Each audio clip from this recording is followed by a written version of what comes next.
Workers at a candle factory in Kentucky were threatened with losing their jobs if they stopped working during the tornado. So now, this is a story about employees at the now destroyed Mayfield Consumer Products factory. So look, the people who were working, they were there. They heard the warning signs. These were the warning alarms, and they wanted to leave. They wanted to go home. They wanted to see their families. They wanted to hide out. And unfortunately, they were not allowed to do so. At least 5 workers said that supervisors had warned employees that they would be fired if they left their shifts early. Just keep working. Keep working. Ignore that. Ignore that. We didn't tell you you could go home. We didn't tell you. In the hours leading up to the tornadoes, as many as 15 workers had asked managers to let them take shelter in their own homes, only to have their requests denied and their jobs threatened. We didn't tell you to go home, and if you try to go home, you're going to get fired. You're going to lose your job. That's really messed up. That is super messed up. In fact, now of course, some of them did leave, regardless of the repercussions, and they were probably glad that they did. They were glad that they did, because the facility was leveled, gone, just absolutely destroyed. 8 people lost their lives. 8 people lost their lives as a result of this. All right. Now, one of the people injured in the storm was Michaela Emery, a 21-year-old woman who worked at the factory. She actually is in a hospital bed due to the injuries that she has sustained during the collapse. And she had said in an interview that workers first asked to leave shortly after the tornado sirens sounded outside the factory around 5:30 p.m. People had questioned if they could leave or go home, said Emery. Now, she stayed. She decided that she was going to stay because she wanted to get some overtime. But she also wasn't sure if anyone else had got the offer of overtime as well. Now, she overheard some of her fellow employees had asked the managers to go home, and that supervisors and team leaders said, no, you can't leave. In fact, here's what they said, quote, "If you leave, you're more likely to be fired. I heard that with my own ears." Another employee, Haley Condor, backed up that account. She said about 15 people asked to go home during the night shift shortly after the first emergency alarm. She noted that there was a 3 to 4 hour window between the first and second emergency alarm when workers should have been allowed to go home. Initially, Condor said team leaders told her they wouldn't let workers leave because of safety precautions. So let's just stop there, right?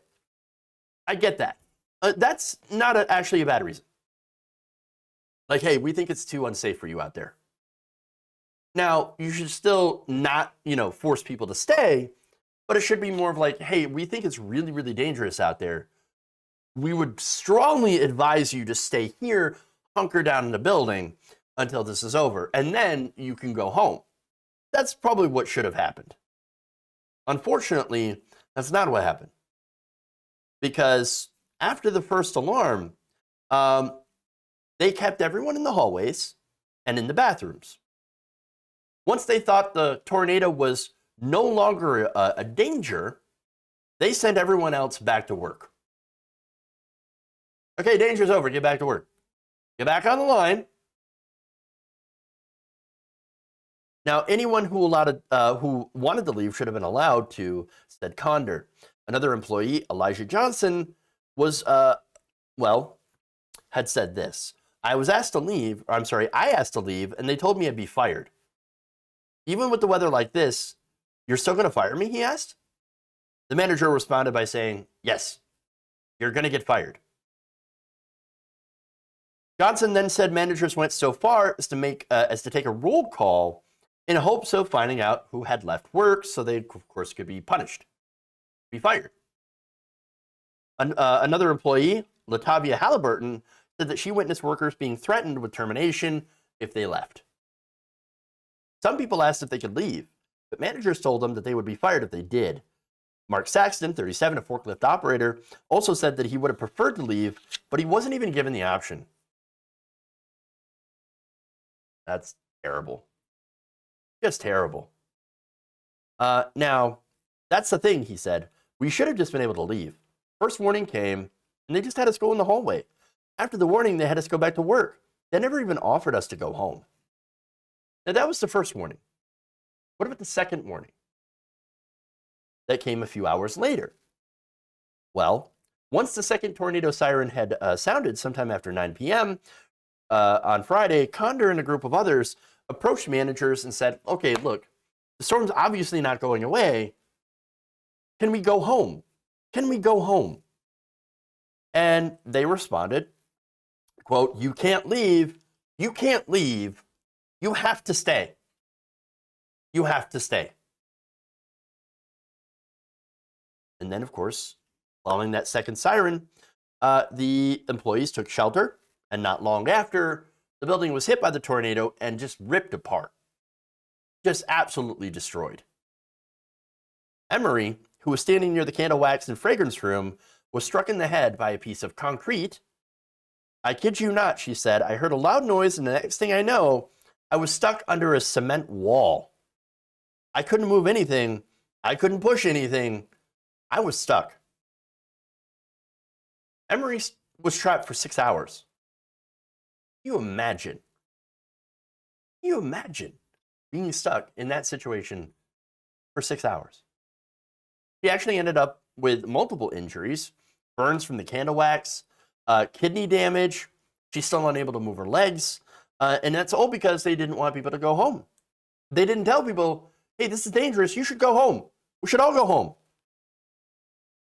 It makes you wonder, what end stage of capitalism is this?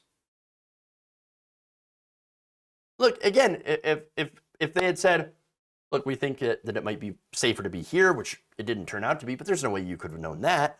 But we're still giving you a choice to leave, to spend time with your, go home to your families and hunker down.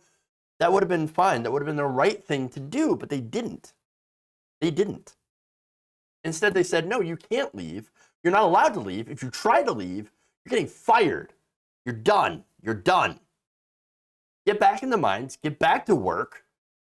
We're more important than your family and your life. Making profits for the company is more important than your life. If you die, we can easily replace you. But we can't replace shareholder profits. I don't care if it's a deadly storm. You belong to us for 8 to 12 hours a day, sometimes longer. So you either stay or you get fired. That's it. They don't care about their workers. They don't care at all about their workers. They don't give a shit about you. They just don't.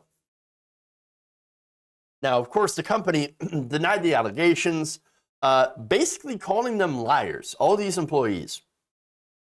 Spokesperson for Mayfield Consumer Products said this, oh, we've had a policy in place since COVID began.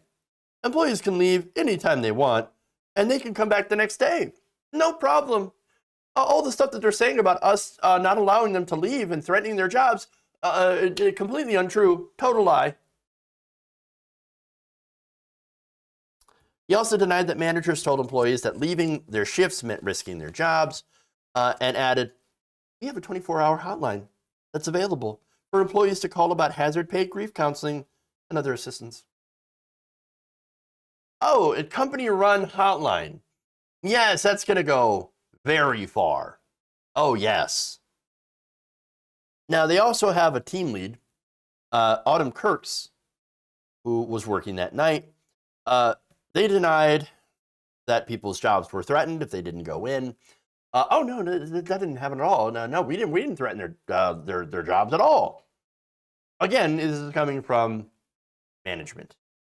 Not buying it at all. Again, team leads are on the side of the supervisors. They were the ones, the employees were saying, no, they keep telling us if we leave during the storm, we're going to get fired.